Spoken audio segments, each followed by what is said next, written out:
Hey everyone, Austin Whitehead. I'm back home in California now.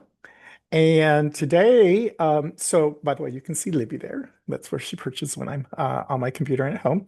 So today, Rick Fulcher on the community general discussion had posted a question about, let's see, I have some questions I would like to ask the community around downsizing and adjusting to the Euro style of living.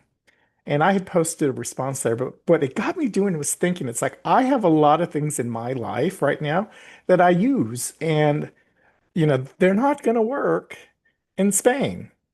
And so what I started doing is taking an inventory, and you can see here on my screen, I have an Instapot 9 in 1, which I love because it does all of these different things.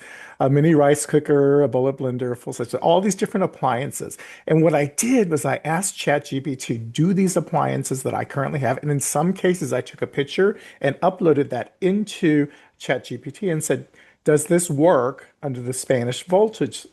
Because they're 230 versus what we have here in the US, and they'd come back and say yes or no, or you can't really use a transformer on this because it pulls too much energy, and the ampage just is not correct, and all these electrical engineering things that I used to know about when I was an electrical engineer. Anyway, so what I asked it to do was then find replacement items here. So you'll see these are the replacement items here and the approximate cost. And now I have a column here for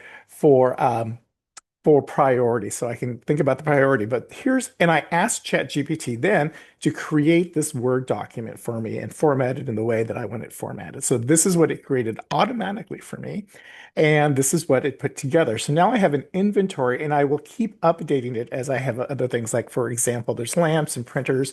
And then one of the things you see here going into the next page is routers and then power tools, because I do have battery operated power tools. And some of them where the battery chargers are okay and some of them are not. So I just have to buy a new charger versus an entire new product.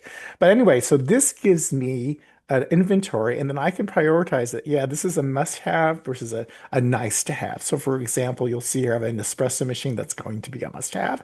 And it gives me some suggestions of replacements for this one that's available in Spain, and then the price. And then I've also asked it to check the prices and the replacements with an Amazon Spain site.